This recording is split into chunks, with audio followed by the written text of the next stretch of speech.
Well, this has been a particularly difficult year for students at school and university because quite often this year the case will be that they're not going to be assessed in the way that they thought they were going to be assessed. See, for many students they thought, well, the only really thing that matters this year is my exams right at the end of the year because they're the only things that are going to have a long-term impact. They're the only things that count towards my final grade. And so in fact what many students probably did this year was, when it came to all the things you have to do during the year, the class tests, the homework, the mock tests, they probably didn't actually put that much effort in. They thought to themselves, well, these things don't really matter, they're temporary. The exams, well, they permanently count towards my grade, they're the only thing that really matters. I'll just work hard for the exams and not work that hard during the year. And then of course, lockdown happened, COVID-19 struck, and what happened? But exams were cancelled. And all of a sudden, all those class tests and those homeworks and those mock exams that happened throughout the year had a lot more relevance and a lot more permanence than you previously thought. In fact, they're going to be the very thing which you're assessed by and which determine your final grade. And the way you as a student perhaps viewed your class tests and mock exams throughout the year is probably similar to the way that these Corinthians viewed their body. They thought, oh, these bodies, they have no long-term impact. They're temporary, they're here and then they're gone. When they thought about the body, they thought to themselves, oh sure, this body's going to decompose, it's going to die, it doesn't really matter. All that matters is the spirit and the soul. That's the thing that's going to last forever. This old thing, well, it's going to just be destroyed one day.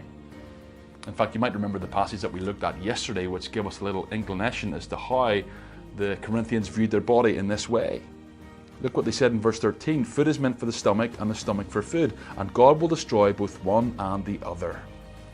Food and the stomach are both the same. The body's the same as food, the Corinthians said. God's ultimately going to destroy it. And so this old thing, it's just a body. I can do with it what I want. I can sleep with whoever I want because the body's just physical and ultimately it's going to be destroyed. But what the Apostle Paul wants to say in 1 Corinthians 6 verse 14 is that these Corinthians, and for us as well, our physical bodies have a lot more relevance and a lot more permanence than we might care to think or believe. Look with me at verse 14. It says this, and God raised the Lord and will also raise us up by his power. If you were with us yesterday, you might remember that we started addressing what Paul said in 1 Corinthians 6 about the body, and how he's going to show the Corinthians 4 different things about the body which exposes why their sexual immorality really is a big deal. The first thing that Paul wanted to teach these Corinthians about the body is that your body is not a commodity, it's actually an instrument for worship. That's what your body was created for. It was created to be an instrument for worship. That's why you can't just do with your body what you want. Your body was created for a very specific purpose, to enable you to worship. But now we see the second reason that Paul gives to the Corinthians as to why their body matters and can't just be used for any sort of sexual immorality. And it's found in verse 14, and it's this: your bodies will last for eternity. You're probably familiar, as the Corinthian Christians were, that the Bible teaches that when Christ returns, we will receive new resurrected bodies. But it's not like these new resurrected bodies are altogether disconnected from the bodies that we have now. They're not. I think there are a number of verses in the New Testament which teach this, that there is continuity between our bodies now and our resurrected bodies. And this verse is just one of the many verses which teaches that. Notice in verse 14 here how Paul compares our resurrection with Christ's resurrection. Paul says, in the context of talking about physical bodies, Christ raised the Lord and he will also raise us.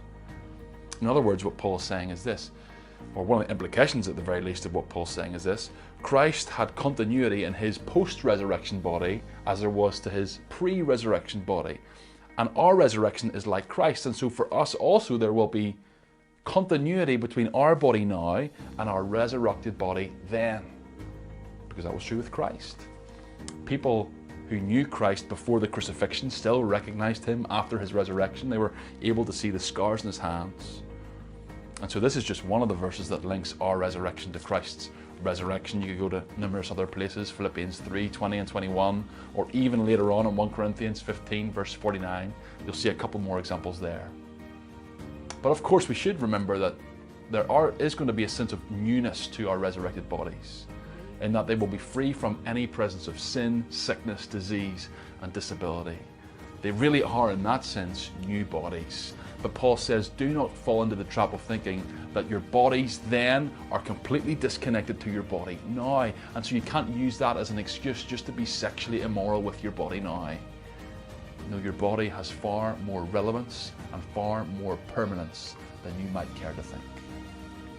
And so here's your challenge for today. How does Paul's teaching on your body affect how you use it to glorify him this week? And also, how does the New Testament's picture of what our resurrected bodies will be like, free of sin, sickness, disease, and disability, how does that make you long for the new heavens and the new earth?